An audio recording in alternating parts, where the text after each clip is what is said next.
अस्सलामुअलैकुम वरहमतुल्लाहि वबरकातुहू। मैं हूं इफ्तिखार हाशमी। आप देख रहे हो मेरा चैनल माई ऑनलाइन स्टूडेंट्स।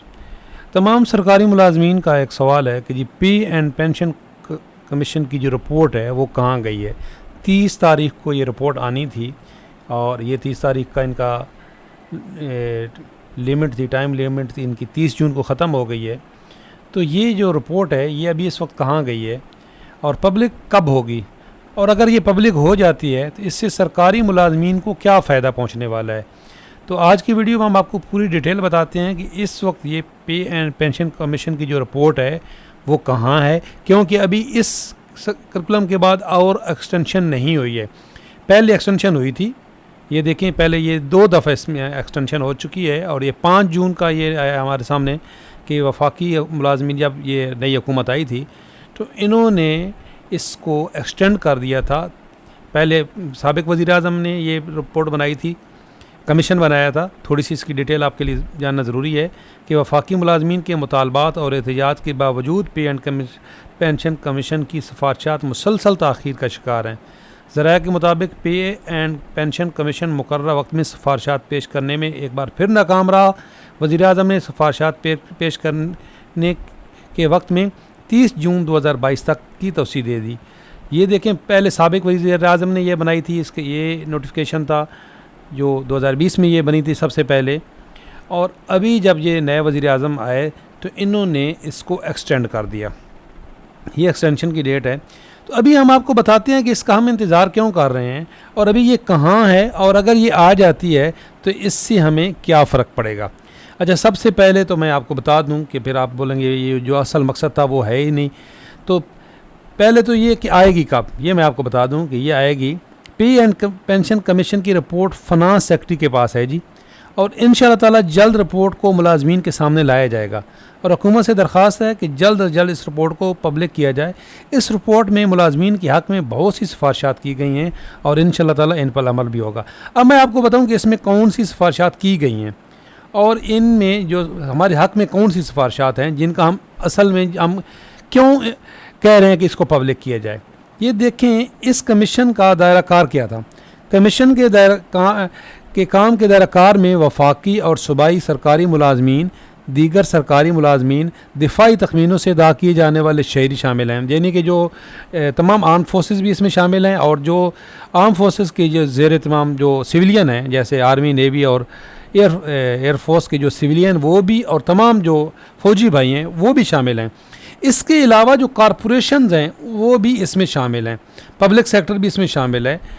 और ये क्यों बनाई गई है, इससे इसकी जो सिफारिशात हैं ये अभी तक हुकूमत भी क्यों नहीं हमारे सामने लेके आ रही।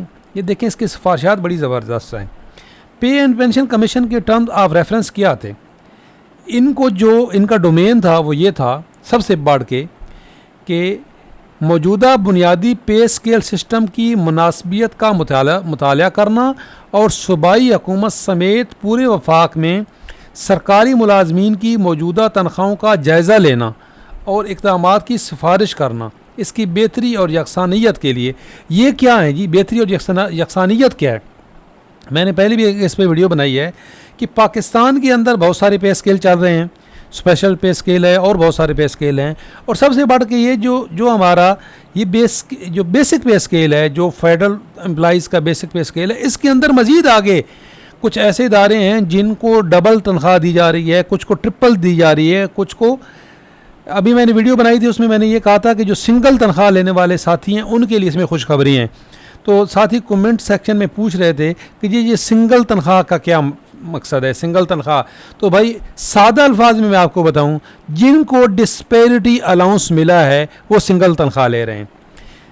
जिन साथियों को डिस्पैरिटी अलाउंस मिला है 2021-22 वो सिंगल तनख्वाह लेने वाले हैं। सिंगल तनख्वाह का मतलब ये है कि आपको जस्ट आपकी तनख्वाह मिलती है और जो मेन अलाउंसेस हैं सिर्फ वही मिलते हैं।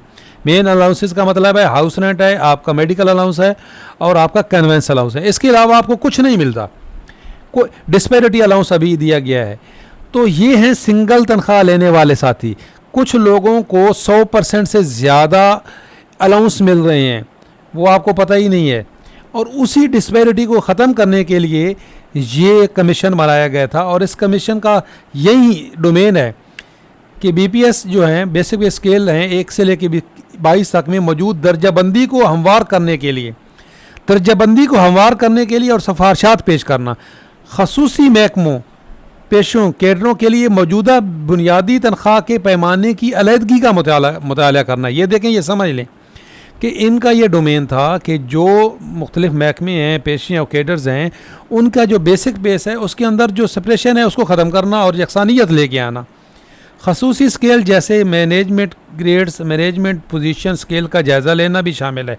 और जो खसूसन कुछ स्केल्स हैं जिसमें एसपीएस ये चल रहे हैं, जिस तरह आपकी एटॉमिक एनर्जी में है, अब बहुत सारे आपके जो आपकी नेस्कॉम है वहाँ पे है, स्पार्को में है, ये एसपीएस हैं, ये स्पेशल पे स्केल्स हैं। तो इनका वो ये कह रहे हैं कि ये जो स्पेशल पे स्केल और जो आम बेसिक पे स्केल हैं उनमें यकसानियत लेके आना। इनमें बहुत ज़मीन आसमान का फ़र्क है। एसपीएस में और बीपीएस में ज़मीन आसमान का फ़र्क है। और इस कमीशन का डोमेन ये था कि इसके अंदर यकसानियत लेके आना। ये जो सिंगल तनख्वाह लेने वाले साथी हैं वो क्यों इसका बेसब्री से इंतज़ार कर रहे हैं? कोई वजह तो है कि वो ये इंतज़ार कर रहे हैं कि जी ये अच्छा, मराआत भी उनको बहुत ज़्यादा हैं और उन मराआत को भी यकसा करना और उनके बेसिक पे स्केल जो हैं इनके अंदर एक नई जिद्दत लेके आना और इनको यकसानियत इनके अंदर पैदा करना, ये इस कमीशन का डोमेन था। अब इस कमीशन ने बहुत ज़्यादा वक्त ले लिया है और अभी मज़ीद इन्होंने एक्सटेंशन भी नहीं मांगी है। इसका मतलब है, हमारी इतलात ये हैं कि ये कमीशन की रिपोर्ट फ़ाइनल हो चुकी है और अब ये सेक्रेटरी जो है फ़िनांस सेक्रेटरी उनके पास आ गई है। फ़िनांस सेक्रेटरी जो हैं वो इंशाअल्लाह ताला ये इसको पब्लिक करेंगे। अभी उम्मीद है कि ये जो ईद के बाद ये रिपोर्ट पब्लिक हो जाएगी, क्योंकि काफ़ी दबाव है इनके ऊपर कि ये जो रिपोर्ट है इसको पब्लिक किया जाए। फ़िनांस सेक्रेटरी के पास ये रिपोर्ट है और ये ईद के बाद इंशाअल्लाह ताला ये पब्लिक हो जाएगी। और इसके पब्लिक होने से हमें क्या फ़ायदा होगा? इनकी जो सिफारिशात हैं उनको हुकूमत बिल्कुल रद्द नहीं कर सकती, इसलिए कि हुकूमत ने इनको ख़ुद ये टास्क दिया था और इस पे बड़ा जो है वो टाइम लगा है। तो अब यकसर इसको नज़रअंदाज नहीं किया जा सकता। और हमारे ये भी इतलात हैं कि ये जो अभी तक कन्वेंस अलाउंस का फ़ैसला नहीं हुआ, शायद वो भी इसी वजह से नहीं हुआ कि ये कन्वेंस अलाउंस और ये बाकी जो अलाउंसेज हैं, हाउस रेंट है, आपकी हेयरिंग है, तो वो भी फ़ैसला इस सिफारिशात की रोशनी में किया जाएगा। इस जो ये पे एंड पेंशन कमीशन की जो रिपोर्ट है इसकी सिफारिशात की रोशनी में किया जाएगा। पे एंड पेंशन कमीशन की सिफारिशात फ़ाइनल हो गई हैं और अभी तक जो कन्वेंस अलाउंस भी नहीं का नोटिफिकेशन नहीं आया, वो भी हमारी इतलात हैं कि इसी वजह से डिले हो रहा है कि ये रिपोर्ट पब्लिक की जाए और उसके बाद इसकी सिफारिशात पे अमल किया जाए। तो होप बेस्ट, इंशाअल्लाह ताला बेहतरी आएगी। सिंगल तनख्वाह लेने वाले जो साथी हैं उनके लिए बहुत बेहतरी है, क्योंकि जो इनका डोमेन यही था कि इनको यकसानियत लेके आना। तो उम्मीद है ये वीडियो आपके लिए हेल्पफुल हुई होगी। अगर आपके लिए वीडियो हेल्पफुल हुई हो तो लाइक करें, शेयर करें, देखते रहिएगा, लाइक कीजिएगा, शेयर कीजिएगा। अल्लाह हाफ़िज़।